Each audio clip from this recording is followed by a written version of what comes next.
میں شاید تب خوفزدہ ہو جاتی تھی جب الفاظ سنتی تھی اللہ اکبر کے. ایسے بہت سے تصورات تھے. میں سمجھتی تھی کہ مسلمان خواتین کو محروم رکھا جاتا ہے. انہیں حجاب کیوں پہننا پڑتا ہے, یہ ٹھیک نہیں ہے. مجھے بہت سے مسائل تھے. میں وہ لڑکی تھی کہ جب باہر گلیوں میں جاتی تھی چاہتی تھی کہ لوگ مجھے دیکھیں, لیکن اگر کوئی غلط شخص بری نظر سے دیکھے تو میں پریشان بھی ہو جاتی تھی. ہم نے ایک بہت ہی متکبرانہ وجہ سے قرآن کو پڑھنا شروع کیا, اور وہ یہ تھا کہ میں اسلام میں تضاد ڈھونڈنا چاہتی تھی. اسلام خواتین کو بہت سارے طریقوں سے آزادی دیتا ہے. یہ خواتین کا عہدہ اوپر رکھتا ہے. میرے خیال میں مسلمان خواتین مظلوم تھی. پھر میں نے اسلام کو پڑھنا شروع کیا تو مجھے احساس ہوا کہ نہیں, خواتین پر ظلم تو معاشرہ کر رہا ہے. مجھے صرف زندگی کا ایک جامع طریقہ ہی ملا. مجھے قرآن میں صرف سائنسی ثبوت ملے. مجھے اپنی تحقیق میں صرف اور صرف قرآن کے معجزات ملے. قرآن میں کوئی تضاد نہیں تھا. میں نے سڑک پر چلنے کو انجوائے کرنا شروع کر دیا. بس میں نے صرف چلنا شروع کر دیا, میں نے کوئی نمائش نہیں کی. مطلب میں نے دراصل لوگوں کے بارے میں سوچنے کے بجائے پہلی بار اپنی زندگی کو انجوائے کرنا شروع کیا, اور یہ سب اسلام نے مجھے دیا. میرا نام ہے لارن بوتھ. میں ایک صحافی ہوں, مصنفہ اور ایک اداکارہ ہوں. تو میں 1967 میں ہیمسٹڈ نارتھ لندن میں پیدا ہوئی, اور میں نے 2010 میں اسلام قبول کیا. الحمدللہ. میں ایک سکھ کی طرح پلی بڑھی. میرے والدین ہندوستانی ہیں. پیدائش UK میں ہوئی اور یہیں بڑی ہوئی. میرے خیال میں 24 یا 25 سال کی عمر میں مسلمان ہوئی. میری پیدائش اور پرورش لندن میں ہوئی ہے. میں سمجھتی ہوں کہ میں دراصل ایتھیسٹ ہی تھی. میں ایسٹ لندن میں پیدا ہوئی اور پرورش پائی. میری والدہ اٹالین ہے. مجھے اپنی والدہ کے ساتھ چرچ جانا یاد ہے. میں چرچ جایا کرتی تھی اور یہ روحانی اور جذباتی طور پر بہت سکون دیتا تھا. لیکن میرے کچھ سوالات تھے. میں منطقی اور عقلی طور پر یہ سمجھ نہیں پا رہی تھی کہ میں کسی اور انسان کی عبادت کیسے کر سکتی ہوں. یہ مجھے بہت چھوٹی عمر سے ہی ٹھیک نہیں لگتا تھا. اس لیے میں نے اس پر سوال اٹھایا, اور مجھے وہ دن یاد ہے جب چرچ کے پادری سے یہ سوال پوچھا اور جواب کا مطالبہ کیا, تو میرے سوال کا جواب انہوں نے کچھ یوں دیا کہ تم بس ایمان رکھو. میں اپنی دادی کی بہت عزت کرتی تھی, تو زیادہ سوالات نہیں کر سکتی تھی, اور بڑھتی عمر کے ساتھ ساتھ میں ان سے پوچھتی تھی کہ یہ 3 کیوں ہیں, اور ان کا جواب ہوتا تھا تمہیں یقین کرنا ہوگا. تو جیسے میرے لیے دروازہ ہمیشہ بند رہتا تھا. ایسے سوالات تھے جن کے جواب مجھے پتہ نہیں تھے, اور میں یسوع کے خدا کے بیٹے ہونے کے تصور سے واقعی بہت الجھی ہوئی تھی. اور اگر خدا قدرت والا اور غالب ہے تو کیوں جیسس کو ہمارے گناہوں کے لیے مرنے کی کیا ضرورت ہے؟ جیسس ہی کیوں؟ ہمیں ان کی عبادت کیوں کرنی چاہیے؟ میرے نزدیک یہ تصور عجیب تھا. میں نہیں سمجھ پا رہی تھی, اس لیے مجھے سوالات پوچھنا یاد ہے. اور یاد ہے کہ مجھے چپ کرا دیا جاتا تھا اور کہا جاتا تھا مجھے ایسے سوالات نہیں پوچھنے چاہیے. نہیں معلوم انہیں غصہ آتا تھا یا نہیں, لیکن مجھے چپ کروا دیا جاتا تھا. میں سمجھ نہیں پاتی تھی کہ اگر وہ خدا ہے تو وہ مر کیوں رہے تھے. خدا نہیں مر سکتا. دراصل یہ ہمیشہ سمجھنا مشکل تھا. خدا اپنے بچے کے ساتھ ایسا کیوں کرے گا؟ اگر وہ اس کا بچہ تھا تو وہ ٹارچر کیوں کرے گا؟ اس نے اسے کیوں بچایا یا اٹھایا نہیں؟ میں بچپن میں سوچتی تھی کون سا خدا اپنے بچے کے ساتھ ایسا ہونے دیتا یا ایسا کرتا ہے. آپ کو اسلام کے بارے میں کیسے پتا چلا کہ آپ تعصب کا شکار تھی؟ جی تھی. شاید میں تھوڑی اسلاموفوبک تھی. میں نے سوچا کہ بہت کچھ ہو رہا تھا جیسے عراق, اور اسی طرح میں شاید تب خوفزدہ ہو جاتی تھی جب الفاظ سنتی تھی اللہ اکبر کے. بہت ڈر جاتی تھی. میں سمجھتی تھی کہ سارے مسلمان مرد بہت سخت مزاج ہیں, وہ اپنی بیویوں کو مارتے پیٹتے ہیں. ایسے بہت سے تصورات تھے. میں سمجھتی تھی کہ مسلمان خواتین کو محروم رکھا جاتا ہے. انہیں حجاب کیوں پہننا پڑتا ہے, یہ ٹھیک نہیں ہے. مجھے بہت سے مسائل تھے. سب سے زیادہ آپ کس چیز سے متاثر ہوئی؟ مذائقہ خیز بات ہے کہ مسلم خواتین کے بارے میں تمام تصورات کے باوجود میں نے اسلام میں سب سے پہلے خواتین پر ریسرچ کی. تو میں نے بہت سے مباحثے سنے, انٹرنیٹ پر بہت کچھ پڑھا. دارالاسلام کی ایک کتاب ہے دی گریٹ وومن آف اسلام, جو انتہائی شاندار ہے. میرے خیال میں مسلمان خواتین مظلوم تھی. پھر میں نے اسلام کو پڑھنا شروع کیا تو مجھے احساس ہوا کہ نہیں, خواتین پر ظلم تو معاشرہ کر رہا ہے, اور اسلام تو بہت ایڈوانسڈ ہے. در حقیقت یہ اتنا ایڈوانس ہے کہ مجھے لگتا ہے کہ ہم ابھی بھی بطور معاشرہ اس تک نہیں پہنچ پا رہے, اور انشاءاللہ یہ اور مضبوطی سے واپس آئے گا, کیونکہ صنفی کردار اور شناخت کے حوالے سے ہم جن مسائل کا سامنا کر رہے ہیں, میرا خیال ہے اسلام میں اس کے تمام جوابات موجود ہیں. اب وقت آ گیا ہم اس پر عمل کریں, کیونکہ اسلام خواتین کو بہت سارے طریقوں سے آزادی دیتا ہے.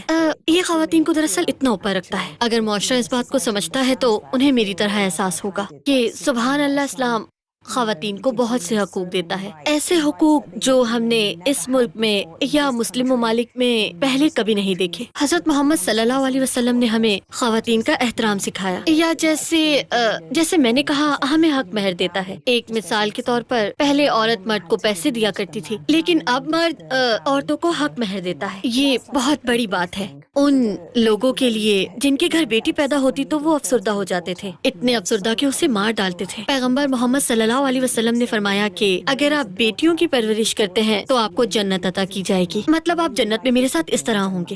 اور پھر مطلب سب سے چھوٹی چیز، اگر کوئی عورت آپ سے لڑ رہی ہو، بحث کر رہی ہو، آپ پر چیخ رہی ہو تو آپ خاموش رہیں۔ نبی پاک بھی خاموش رہیں۔ عمر بن خطاب نے بھی یہی سیکھا۔ وہ پہلے اپنی اہلیہ سے بحث کرتے تھے، لیکن پھر انہوں نے خاموش رہنا سیکھا۔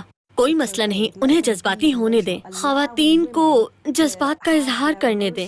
سبحان اللہ، کون سا مذہب آپ کو یہ سکھاتا ہے؟ میں بہت سی مثالیں دے سکتی ہوں، لیکن آپ کی ریکارڈنگ کبھی ختم نہیں ہو سکے گی۔ مجھے یاد ہے 2008 میں بطور غیر مسلم غزہ میں پھنسی ہوئی تھی۔ میں ان لوگوں کے ساتھ تھی جو آج تک محاصرے میں ہیں۔ اعوذ باللہ، یہ رمضان کا مہینہ تھا اور میں نے دیکھا کہ لوگ ایک دوسرے کے ساتھ حسن سلوک کر رہے تھے، غریب ہونے کے باوجود۔ ایک دن میں نے سوچا کہ میں ایک نیکی کروں اور رفع ریفیوجی کیمپ میں کسی فیملی کے لیے دمبے کا گوشت لے جاؤں۔ تو میں یہ کھانا ریفیوجی کیمپ میں ایک مسلم فیملی کے پاس لے گئی۔ ماں نے دروازہ کھولا، خوش آمدید، السلام علیکم۔ روشن اور پر نور چہرہ، وہ ایک سیل میں رہ رہی تھی۔ کھانے پینے کے لیے کچھ نہیں تھا۔ میں نے اسے کہا، تم روزہ کیوں رکھ رہی ہو؟ مجھے نہیں لگتا کہ تمہارا خدا تم سے محبت کرتا ہے۔ معذرت کے ساتھ، آپ تو غزہ میں پھنسی ہوئی ہو، آپ کو 30 دنوں تک پیاسا رہ کر 31ویں دن پانی ملتا ہے کیا؟ اس نے کہا کہ نہیں، ہمارے پاس پانی نہیں ہے۔ میں نے کہا تو پھر آپ 30 دن سے غزہ میں کھانے کے بغیر رہ رہے ہیں، کیا 31ویں دن آپ کا فریج بھر جائے گا؟ اس نے کہا نہیں بھرے گا۔ میں نے کہا تو پھر خدا کی محبت کہاں ہے؟ ایک مناسب وجہ بتائیں کہ آپ روزہ کیوں رکھ رہی ہیں۔ اس نے خالی کمرے میں ہوتے ہوئے کہا کہ میں رمضان میں غریبوں کو یاد رکھنے کے لیے روزہ رکھتی ہوں۔ بس اسی لمحے میں نے سوچا، اگر یہ اسلام ہے تو مجھے مسلمان ہو جانا چاہیے، کیونکہ کوئی ایسا عقیدہ ہے جس میں انسان اس وقت بھی خدا پر ایمان رکھتا ہے اور شکر گزار ہوتا ہے جب خدا نے اسے کچھ بھی نہیں دیا۔ ایسا عقیدہ ہے جس میں کھانے کا ایک پیالہ ہو اور آپ اسے کسی اجنبی کو دے دیں۔ اوہ میرے خدا، زبردست۔ اللہ نے مجھے کسی سے ملوا دیا۔ وہ میری کلاس فیلو تھی سیکنڈری اسکول میں، اور وہ ایک مسلمان لڑکی تھی، اور میں نے اسلام کو گہرائی سے جاننا شروع کیا، آرٹیکلز پڑھنا شروع کر دیے۔ اس دور میں ٹیپ کیسٹس بہت سنی جاتی تھی۔